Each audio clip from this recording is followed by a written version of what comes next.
আসসালামু আলাইকুম। বাংলাদেশি পাসপোর্ট নিয়ে বিদেশে বিড়ম্বনা। বিস্তারিত জানতে সম্পূর্ণ ভিডিওটি মনোযোগ সহকারে দেখুন, কেননা এটি একটি প্রবাসী ভাই ও বোনদের জন্য গুরুত্বপূর্ণ নিউজ হতে যাচ্ছে।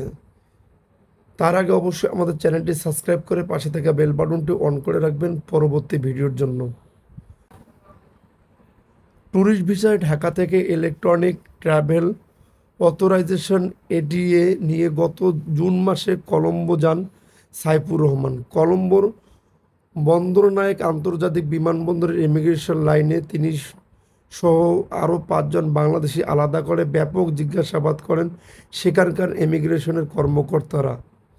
জিজ্ঞাসাবাদের এক ফাঁকে ইমিগ্রেশনের কর্মকর্তারা জানান, বাংলাদেশি পাসপোর্টধারীরা ভিসার অপব্যবহার করছেন, তাই এই জেরা। সাইফুর রহমান জানান, বাংলাদেশি পাসপোর্ট ছাড়া অন্য কাউকে এমন জেরার মুখে পড়তে হয় না। বিভিন্ন দেশে বাংলাদেশি পাসপোর্টধারীদের ইমিগ্রেশন জেরা করা বেড়ে গিয়েছে, বিশেষ করে দক্ষিণ এশিয়া, দক্ষিণ পূর্ব এশিয়া এবং মধ্য এশিয়ার দেশগুলোতে এই সমস্যা প্রকট আকার ধারণ করছে বলে জানিয়েছেন সেসব দেশে ভ্রমণকারীরা।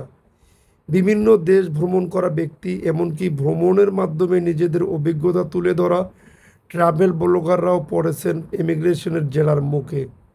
তাই ভ্রমণপ্রেমী কিংবা কাজের উদ্দেশ্যে বিদেশে যাওয়া অনেকেই শঙ্কা প্রকাশ করছেন। তারা তাদের অভিজ্ঞতা থেকে বলছেন, বাংলাদেশ ছাড়া অন্য কোনো দেশের পাসপোর্ট নিয়ে এমন হয়রানির মধ্যে পড়তে হয় না। এমনকি নিয়মিত যারা বিভিন্ন দেশে ঘুরতে যান তারাও হয়রানির মধ্যে পড়েন। জনপ্রিয় ট্রাভেল ব্লগার নাদির নিবরাস সম্প্রতি পূর্ব আফ্রিকার দ্বীপ রাষ্ট্র সেসেলস ভ্রমণে গিয়েছিলেন। সেখানে তিনি ইমিগ্রেশন এক অদ্ভুত বিড়ম্বনার মুখোমুখি হন বলে তার Facebook page Nadir on the গোতে বাংলাতে প্রকাশ করেন। গত 6 সেপ্টেম্বর তিনি লেখেন, অনেক দিন ধরে ভ্রমণ করতে করতে আমি জানি বাংলাদেশি পাসপোর্ট নিয়ে গেলে বাড়তি চেক সব সময়ই থাকে, কিন্তু কয়েক সপ্তাহ আগে সেলসে ঢোকার সময় ব্যাপারটা একটু বাড়াবাড়ি হয়ে গেল। আমাকে আর আমার স্পেন থেকে আসা এক বন্ধু, যার পরিবারের সবাই স্পেনের বংশোদ্ভূত, তাকে 1 ঘন্টার বেশি আটকানো হলো। ফোন করে সব হোটেল বুকিং চেক করলো, আর শুধু আমার সেলসে থেকে মাদাগাস্কার যাওয়ার ফ্লাইট থাকাটা তাদের যথেষ্ট মনে হয়নি। মাদাগাস্কার থেকে পরের দেশের ফ্লাইটেও সঙ্গে সঙ্গে দেখতে হবে বলে বলল। তখনও আমি মরিশাসের ভিসার জন্য অপেক্ষা করছিলাম, তাই ওটা ছিল না। বাধ্য হয়ে তখনই মাদাগাস্কার থেকে মরিশাসের একটা টিকিট কিনতে হলো, পরে সেটা ক্যান্সেল করতে হয়েছে। তিনি আরও উল্লেখ করেন, আরও অদ্ভুত ছিল যে আমার ওই স্পেনের বন্ধুর সঙ্গেও ঝামেলা করলো, অথচ স্প্যানিশ পাসপোর্ট তো বিশ্বের সবচেয়ে শক্তিশালী পাসপোর্টগুলোর মধ্যে একটা। আমাদের ফ্লাইটে অন্য স্প্যানিশরাও কোনো ঝামেলা ছাড়াই ঢুকে গেল, কিন্তু সে যেহেতু আমার সঙ্গে ছিল তাকে ব্যাংক ব্যালেন্স দেখাতে হলো, এমনকি এডিএমে গিয়ে টাকা তুলে প্রমাণ করতে হলো। এত দেরি হওয়ায় আমাদের গাড়ি রেন্টালের বুকিং মিস হয়ে যায়, আর আমাকে 50 ইউরো বেশি দিয়ে নতুন গাড়ি নিতে হলো। তিনি আরও উল্লেখ করেন, এয়ারপোর্ট স্টাফরা ভদ্রই ছিল আর সেলসের মানুষরাও চমৎকার, কিন্তু আসল ব্যাপার হলো বাংলাদেশি পাসপোর্ট নিয়ে ভিসা ওয়ান অ্যারাইভাল বা অনলাইন ভিসা দেওয়া দেশে ঢুকতে গেলে প্রায় এ ধরনের বাড়তি ঝামেলা, সময় নষ্ট আর অতিরিক্ত খরচের মুখোমুখি হতে হয়। এমনকি সব কিছু ঠিকঠাক থাকার পরও বিভিন্ন দেশে বাংলাদেশি পাসপোর্টের বিড়ম্বনা প্রসঙ্গে সুপরিচিত ট্রাভেল ব্লগার শিশির দেব বাংলা টিউবেশনকে বলেন, আমি অনেক সেই দেখছি সাধারণ বাংলাদেশি পাসপোর্টধারীদের অনেক প্রশ্নের মুখে সম্মুখীন হতে হয়। এমনকি সে দেশে থেকে বের হওয়ার সময় ফ্লাইটে ওঠার আগ পর্যন্ত বেশ কয়েকবার পাসপোর্ট, বিশেষ করে ভিসা চেক করা হয়। তবে আমি যেহেতু ট্রাভেল ব্লগ করি, ইউটিউবার পরিচয় শুনে আমাকে তেমন কোনো প্রশ্নের সম্মুখীন হতে হয়নি, যদিও আমার সঙ্গে লাইনে দাঁড়ানো অন্য বাংলাদেশিদের সঙ্গে এমনটা হতে দেখছেই। বিমানবন্দর থেকে নিয়মিত ফেরত পাঠাচ্ছে মালয়েশিয়া।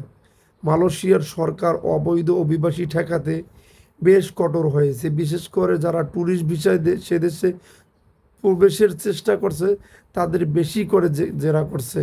সন্দেহজনক প্রমাণ হলেই দেশে ফেরত পাঠিয়ে দিচ্ছে। গত 30 আগস্ট মালয়েশিয়ার বর্ডার কন্ট্রোল এবং প্রোটেকশন এজেন্সি AKPS 104 জন বিদেশিকে সে দেশে প্রবেশ করতে দেয়নি। এর মধ্যে বেশিরভাগই বাংলাদেশ, ভারত, পাকিস্তানের নাগরিক। তাদের ফেরত পাঠানো হয়েছে। AKPS বলছে মালয়েশিয়া প্রবেশের সঠিক কারণ নথিপত্র, হোটেল বুকিং, রিটার্ন টিকিট না থাকায় তাদের প্রবেশ করতে দেওয়া হয়নি।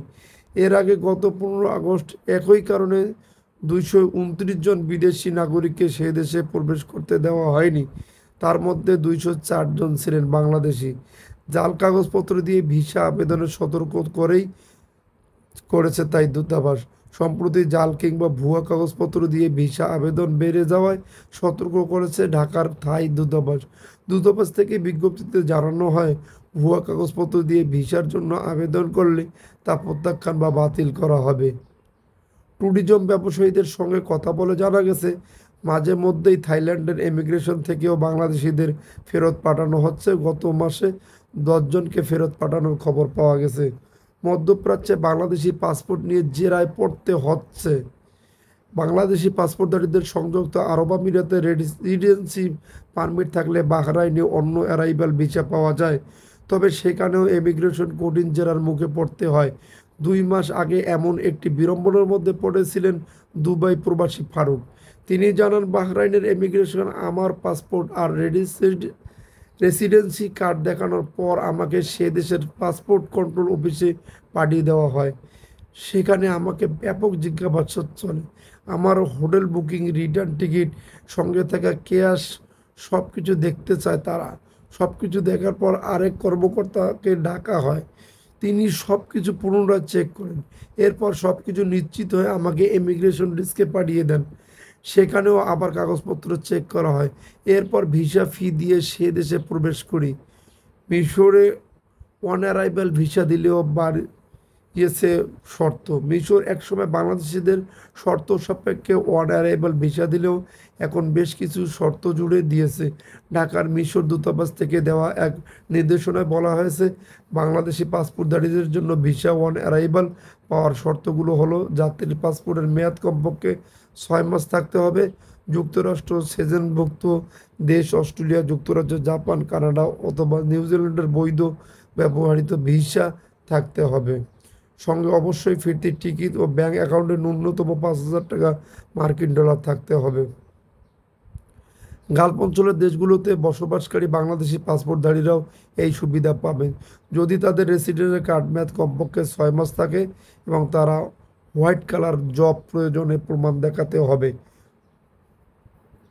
এক্ষেত্রে উপরে উল্লেখিত সব শর্তই প্রযোজ্য হবে। এছাড়া আবেদনকারীর কায়রো আন্তর্জাতিক বিমানবন্দরে যাচাই বাছাইয়ের পর 25 মার্কিন ডলার ফি দিতে হবে।